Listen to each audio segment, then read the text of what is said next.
that, Mr. Anderson? That is the sound of...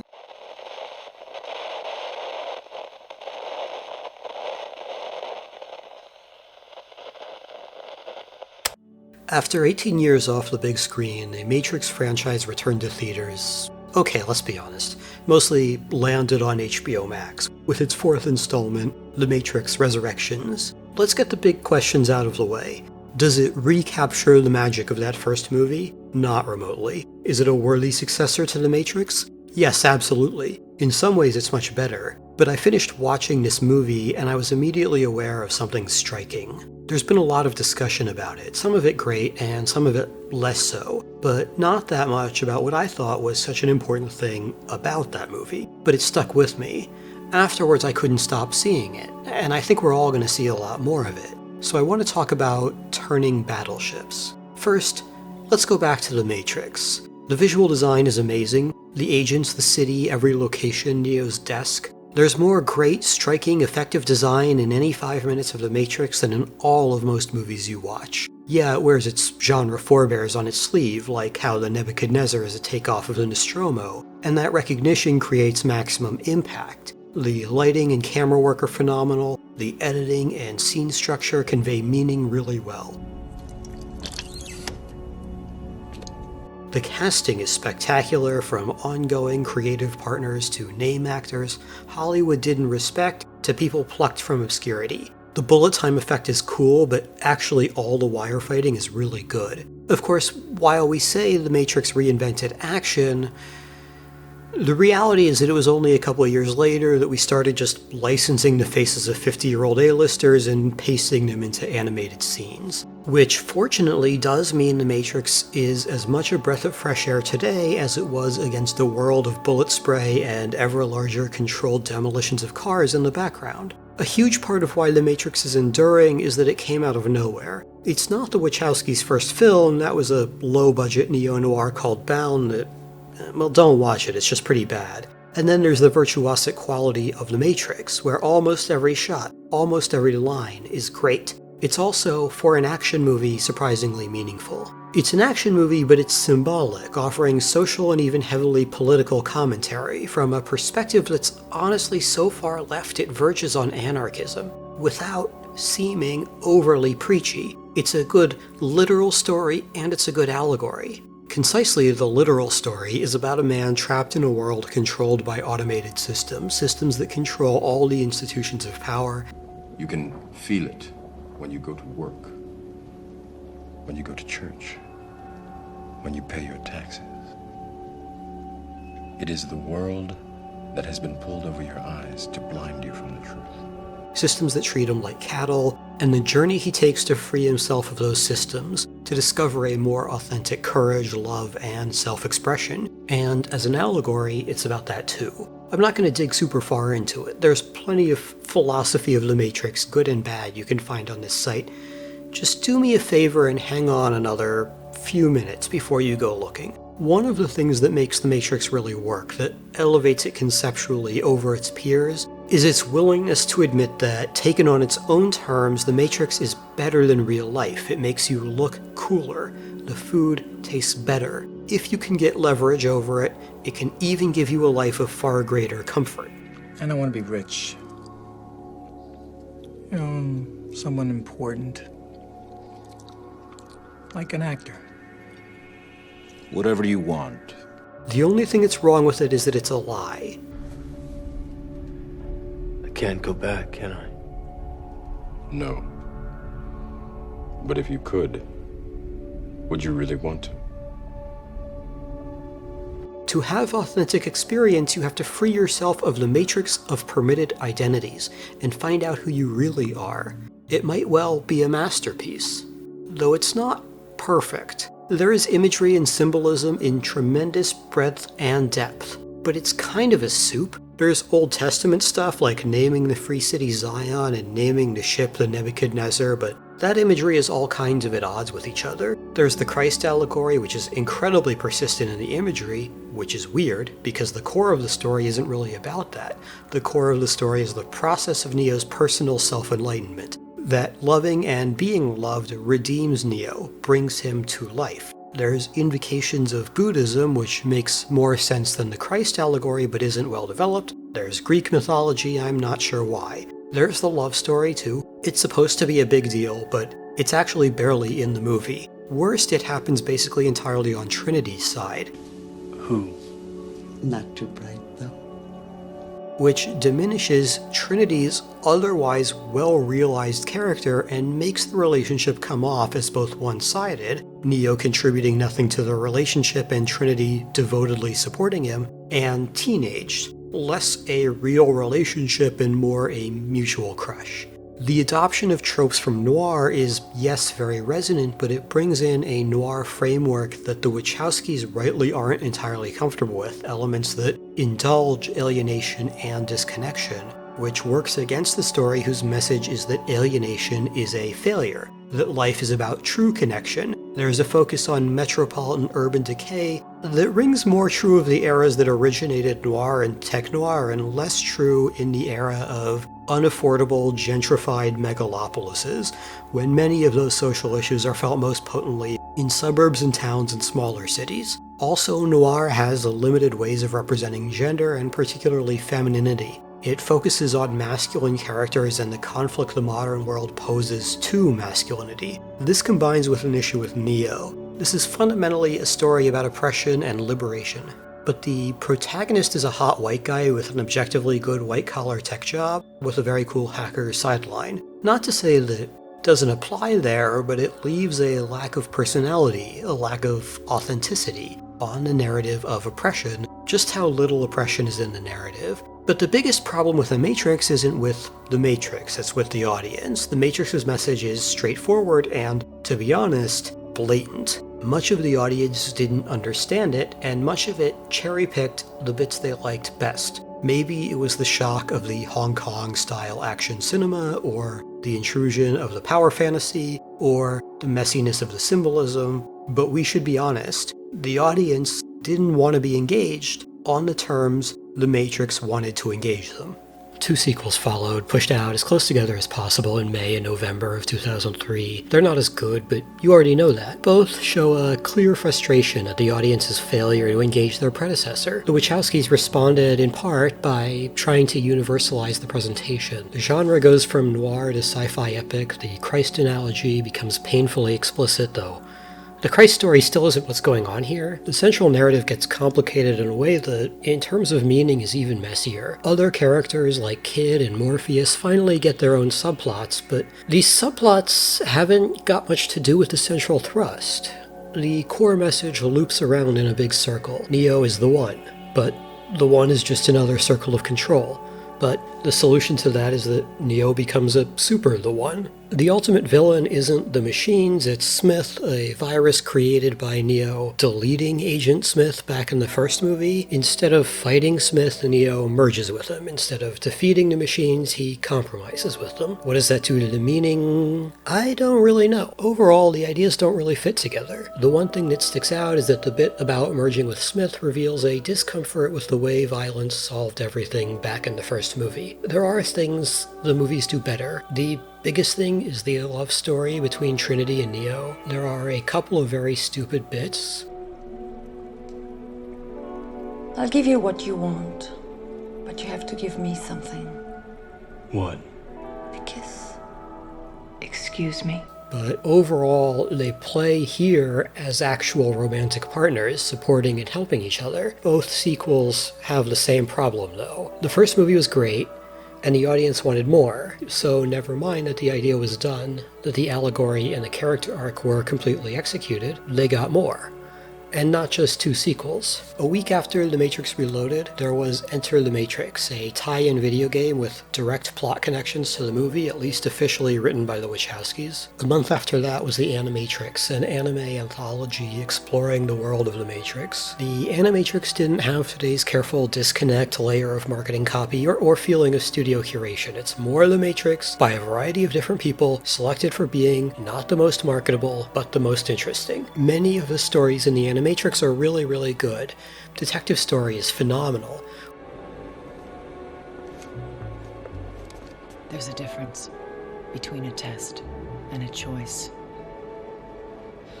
For what it's worth, I think you could have handled the truth. World Record reformulates the Matrix's ideas in a way that hits even harder. Did you say something? Sit down. Free. But the Wachowskis didn't keep their hands all the way off, and the stories they touched are its least interesting. Kid's story leans into the teenage disaffectedness that the Matrix dodged and validates the most unproductive kind of angst, and culminates in a way that's, and I would not say this lightly, irresponsible. Neo, I believe. I know it wasn't a dream.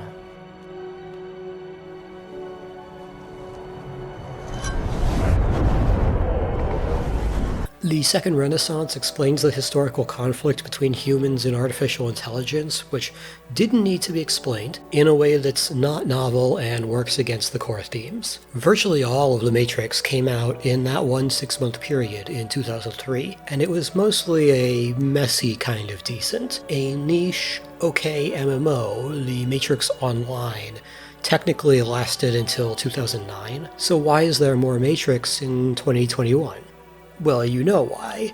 Warner's has wanted to make more Matrix for years, and the resistance has always come from the Wachowskis and reportedly from Keanu Reeves refusing to return without the Wachowskis on board. Reeves has said he'd totally be involved in another Matrix movie if the Wachowskis were involved too. They'd have to write it and direct it, and then we'd see what the story is. But yeah, I don't know, that'd be weird, but why not? The reboot cycle hasn't quite gotten to 1999 yet, we're still mostly on a few years earlier. Bugs, wait! Come back! Galaxy Quest 2 and Wild Wild West 2 are definitely coming, and you know I'm right. But for now, they're a twinkle in a studio exec's eye. But with how big The Matrix was, and with the revival of cyberpunk across movies, video games, and even music, and with how desperate everyone is to turn their IPs into multimedia, multi-property franchises, Warners don't just want The Matrix 4. They want The Matrix 15. They want to follow the setting's institutions and characters around indefinitely, directionlessly. Sometimes cool, but never special. A movie every 2 years, supported by 3 ongoing TV series. The fact that The Matrix sputtered out, rather than going out in triumph back in 2003, is fundamentally irrelevant. So it makes sense to suspect that Warner's got Keanu and every actor that still works for money, and can recast every other role because of Matrix shenanigans, and decided to make The Matrix but Matrixier. Matrixified. A Matrix with few ideas that frames those ideas in bland vagaries that's desperate not to offend people but somehow offends people anyway. A Matrix that'll get people to pay money to see it so they can go, it was fine. Not as good as the original, of course. Thank God that's not the Matrix we got. There are things The Matrix is that Resurrections is not. It's not as gripping. It's not as easy a watch. It's not a revolutionary piece of action filmmaking. If that's what you needed it to be, really, that's on you. In the world of CG-driven action, there's no reason to believe it could be that, and nothing it's doing would be served by trying to be that. And in the way that The Matrix is a masterpiece, Resurrections is not a masterpiece, because if I learned one thing keeping up with the Wachowskis when so many people got through 3 Matrix movies and then just stopped, it's fuck perfect. Perfect is slowing down. Perfect is finding the version of your story that everyone is ready for. What if you didn't stop to be perfect? What if you could make a masterpiece and instead you made what you really wanted? As much as you could, as well as you could, as fast as you could, for whoever was willing to try and come along for the ride. The thing is, The Matrix isn't the better part of the Wachowskis' careers. It was followed by V for Vendetta, their greatest misstep, written by them and directed by their longtime associate, James McTeague. It's not good. The graphic novel is a blistering critique of British society under Thatcherite conservatism. The underlying indictment, which is blatant, is that a society that goes along with Thatcherism out of fear of immigration or declining GDP is a society that can trip into, to some extent already has tripped into, going along with fascism for the same reasons. It accepts that the most directly anti-totalitarian extremists are morally complicated, even morally compromised figures, and accepts that building an unoppressive society is harder than its loudest advocates admit, and does that without being neutral or equivocal. The graphic novel's specific applicability makes the more general point. The movie, like the Matrix sequels, instead tries to universalize the points, destroying them. For example, Norsefire don't seem like a parody of Thatcherite authoritarian aristocratic nationalists, they're just Nazis. Instead of identifying the fascism that your society accepts, it says you have to fight Nazis, who conveniently will always look like and talk like Nazis. The movie also loses sight of its real protagonist, Evie, out of infatuation with V, crushing the most important part of her emotional arc, the trauma Evie suffers at V's hands. Between that and the softening of V's politics from anarchism to an unchallenging populism, it's not surprising that V has come to be seen as a symbol for just about anything, making the movie basically watchable with universalized ideas for the benefit of an audience that refuses to engage ideas unless they're presented in the most overbearing and most palatable form possible. The story has been made unchallenging, and ultimately lands in the same territory as The Day After Tomorrow. It's necessary to make difficult choices. I don't accept that abandoning half the country is necessary. Maybe if you would have listened to him sooner, it wouldn't be. Bullshit. The Wachowskis have never repeated that mistake. Since then, they've made Speed Racer, Cloud Atlas, Jupiter Ascending, and Sense8. What these movies have in common is what you might call the Wachowskis' oeuvre. They are all ludicrously expensive, effects-heavy, and energetic, but also unapologetically personal, message-driven, and weird. The cast and crew are drawn from longtime creative partners and from people that you might recognize but never quite hit the A-list. Maybe it'll be a K-pop star, that guy from Lost, and multiple actors better known in other countries' film industries. They reflect a boredom with making work that is conventionally good and an interest in working at the symbolic level rather than the literal. They are rejected by reviewers whose reviews are generally just wildly out of touch with what the movies are trying to do, and they commonly bomb at the box office. And the Wachowskis don't seem to care. Well, I don't know if they cared, but they seem to have known it was coming and been comfortable with that. Speed Racer is really the template movie here, because it's both that movie and a thesis statement for making that movie. Both a movie explicitly about taking Hollywood's money and making something Hollywood never would have asked for. It doesn't matter if racing never changes. What matters is if we let racing change us. Every one of us has to find a reason to do this. You don't climb into a T-180 to be a driver. You do it because you're driven.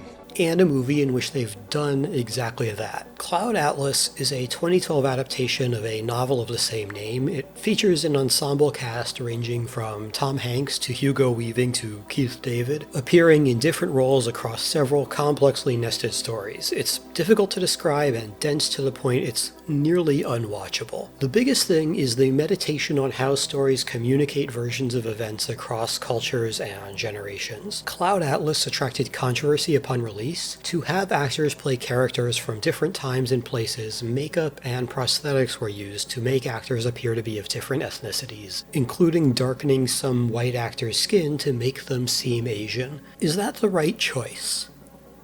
I really don't know. But it's not a comic bit, it's not just casting white actors for Asian roles. The mirroring of roles is key to conveying the mirroring of stories. There's a solution here where you, say, move one of the stories from Neo-Seoul to Neo-London or something, but it would be the wrong solution. One of the weaknesses of The Matrix is the provinciality. And it would be a substantial weakness here too. If you take this idea that we use stories to emulate each other and mirror each other, and therefore mirror stories across generations, across the globe, ultimately to the stars, and you can't set the story in Korea, if you can only tell that story about the West, for the West, then you're not saying that idea at all. You're rejecting it. So this is what the Wachowskis did. In individual stories, Hugo Weaving plays a female nurse. Beduna plays a Latina woman. Halle Berry plays a Pacific Islander, an Indian woman, a male Korean doctor, and a Jewish woman. And multiple white cast members play Koreans. There is a version of this movie that's 40 minutes shorter, that costs half as much, that's 100 times more marketable, and that's, yes, less alienating. And the Wachowskis did this version instead. Jupiter Ascending is not a good movie. It's a movie where Mila Kunis decides to sell her egg cells so she can buy a telescope, but the doctors at the clinic have been replaced by evil aliens. But she's rescued by Channing Tatum on hover heelys. It's a movie with this amazing shot.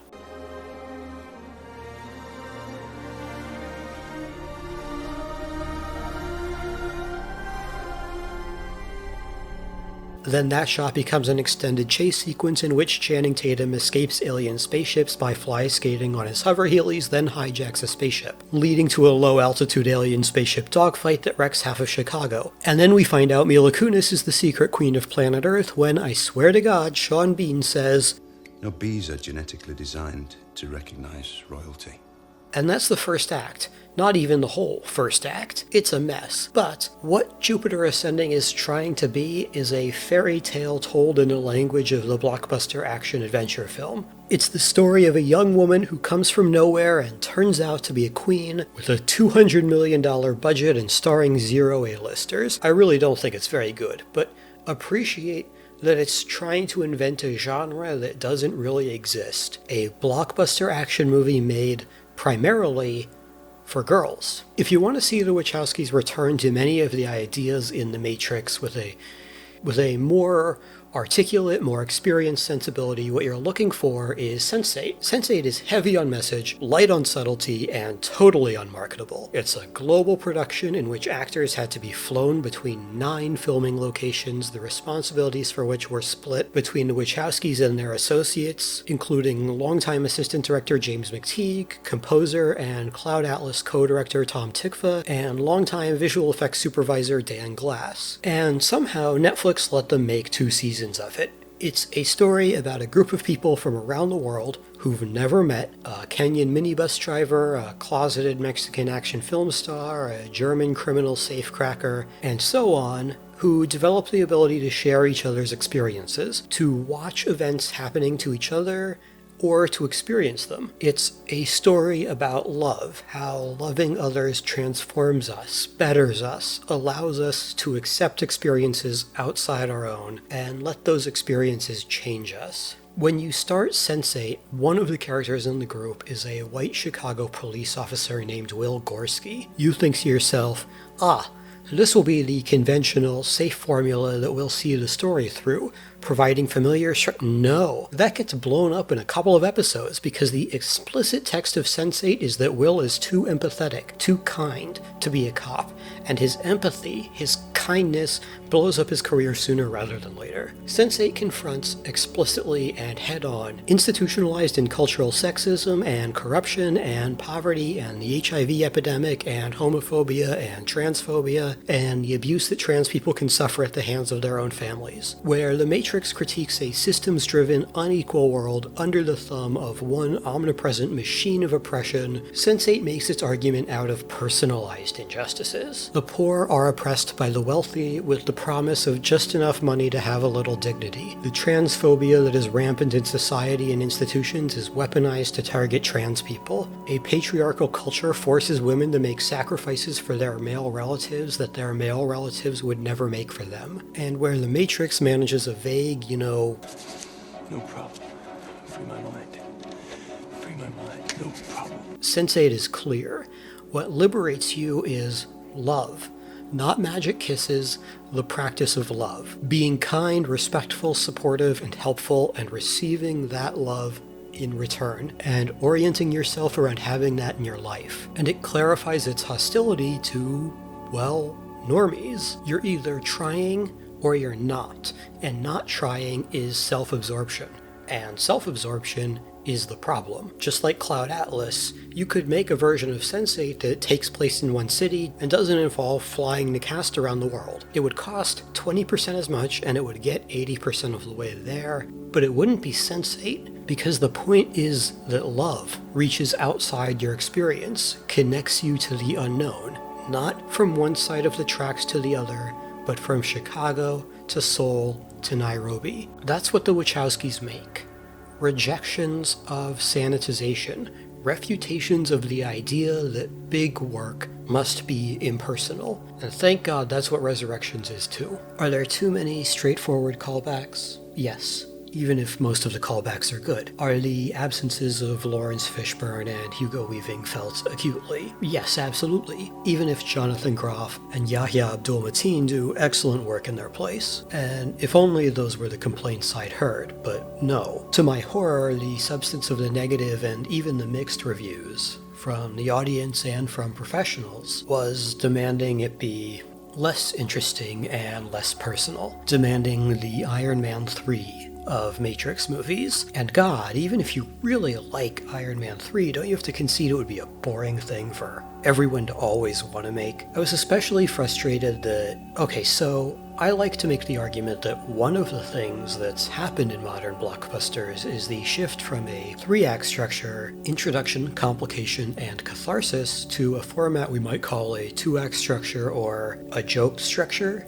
Act 1 setup, Act 2 punchline. Act 1 rising action, Act 2 catharsis. And I get it. When you're working in a certain space, it makes sense to compress all the stuff where you introduce the characters and complicate their relationships, since you're not really doing much of that, since you're working with stock characters and stock stories, and focus on the resolution at the end where you're delivering maximum payoff on those stock approaches. And all that's fine, and I wasn't complaining until I saw people complaining that Resurrections was quote-unquote slow, that it didn't get to the action fast enough, that not enough of it was spent blowing stuff up. And it made me think, is this what we've taught people? That characterization and interpersonal drama are luxuries to be briefly tolerated before the alien punches the robot? I don't know, none of that is fair, but it just made me so sad.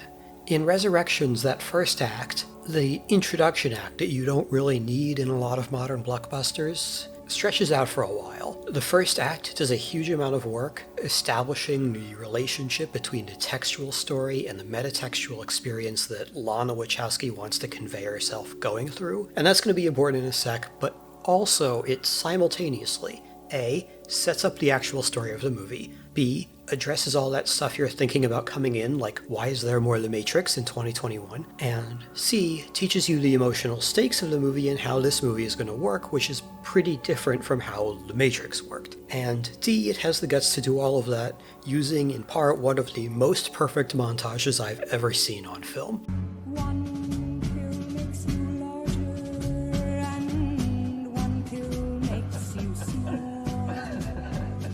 Where The Matrix is a neat allegory, Resurrections doesn't care that much about a simple metaphor. The story is messy because the creator's relationship to it is messy, and that's fine. Where The Matrix is very tightly plotted, actually going through the entire plot in what's probably a week or so of in-story time, Resurrections is not that interested in making every beat of the plot riveting. In fact, the core concept, several beats of characters learning about each other and coming to accept that they're all on a team before teaming up for a heist-style rescue of the female lead, is cribbed from the first season of Sense8. And the action doesn't have the next bullet time. There's a lot of really cool action, but no next bullet time. As the movie explicitly addresses, there's a fundamental silliness in wanting the next bullet time. Bullet time. What does that even mean? Neo spends the action scenes unarmed and rarely hits people. The movie looks phenomenal and all of the action is thematically driven, but no, there's no new bullet time. Bullet time.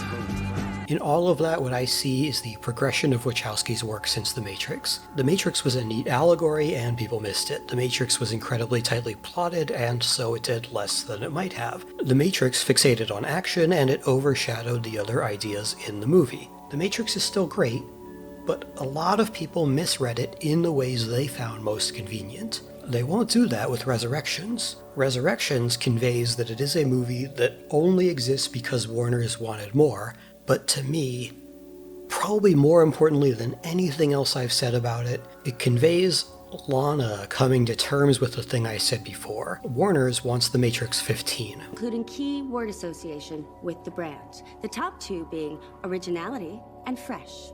which I think are great things to keep in mind as you begin working on Matrix 4. And who knows how many more.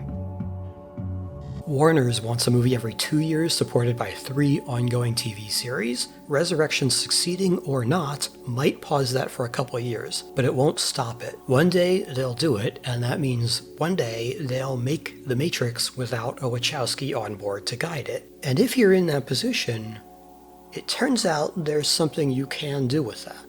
Try to turn the battleship. Anyone who wants to make more Matrix now has to deal with what Lana Wachowski did to it, and she did a lot.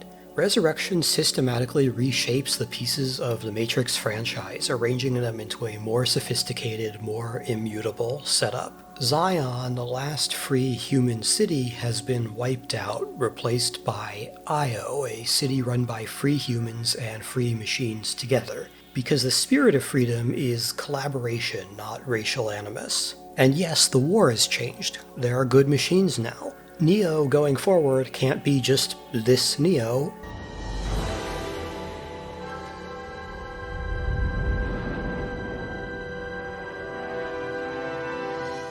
It has to also be this Neo. I'm not doing this. Are you doing this?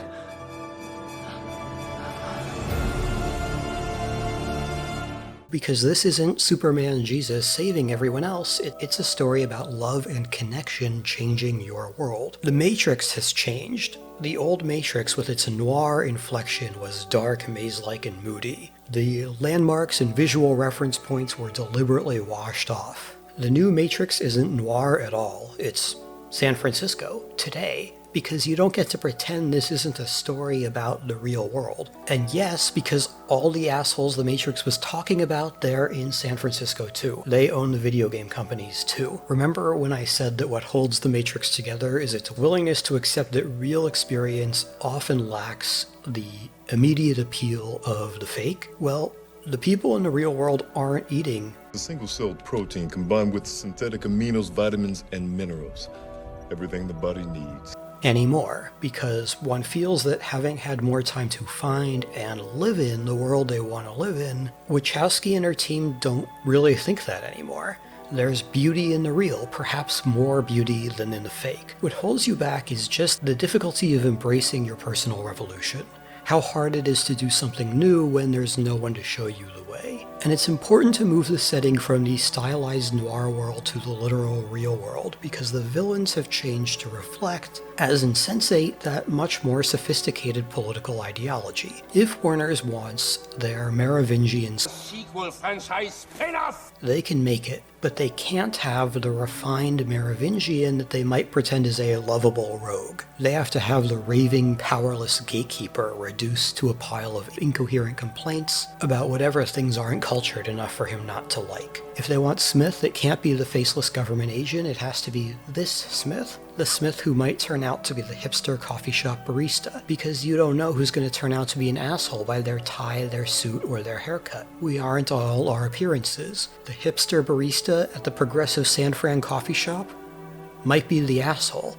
Your longtime work friend might be the asshole. If they want agents, too bad. You get swarm mode. You get the hordes of people, human beings that abruptly become entirely inhuman, desperate to participate in the new mass sport of hating someone they have no connection to, desperate to destroy themselves to participate in that new mass sport. And they don't get the faceless machine, they get the analyst.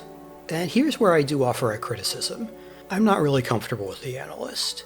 Within the story, the analyst is a machine who has taken on the role of Neo's therapist in order to control him, manipulating him into reliving the same life, the same story over and over again, and strictly at that level it all works. Then you have to ask, if the whole movie is symbolic, as indeed everything else in the movie has been, how comfortable are you with using mental health treatment as a symbolic representation of control. And there absolutely is bad therapy, and there might well be a narrow point. In fact, I think there probably is a narrow point to be made about using therapy and pills to dull your existential disconnection rather than taking big steps to authentically connect. And I, who've watched the Wachowskis' work, who's seen, for example, Sense8 do a more coherent job exploring the long-standing weaponization of the medical system by abusers and by doctors, and specifically against trans people, I feel like I have a sense of where this writing is coming from. But surely the presentation in Resurrections is most likely to be read as a broader condemnation of mental health treatment, and that's, well,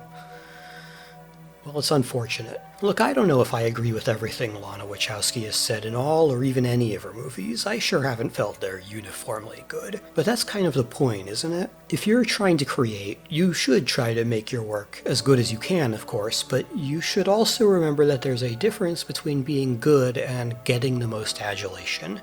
You got into creating because you wanted to express yourself, right? So express yourself. But this is the paradox of these movies. The Matrix works great because it's a tight allegory that builds out tech-noir themes with great design and revolutionary action. Resurrections is none of those things, except for the great visual design. But besides that, it's better for it. It offers commentary on its own existence and leverages that to revisit its predecessor's themes in new ways that are both more sophisticated and more personal. But it doesn't just do that for itself. It puts The Matrix on a new course. I don't know if Warner's will go forward with more of this, or if they'll shelve it. But if it's the latter, they'll be back in development on it within 5 years, whether on a sequel or a reboot. Maybe they'll try to get Lana back again. I doubt it, but whoever follows her has to deal with Resurrections. Has to deal with Io, the Swarm, the Analyst, the Hipster Barista, the San Francisco Matrix, the new Merovingian, the new Neo. But more importantly, has to deal with Lana Wachowski taking the conveniently vague, conveniently science fiction-y Matrix series that Warner's loved because it had such broad appeal, and imprinting her point on it indelibly. It's all meaning now. There's no escaping it.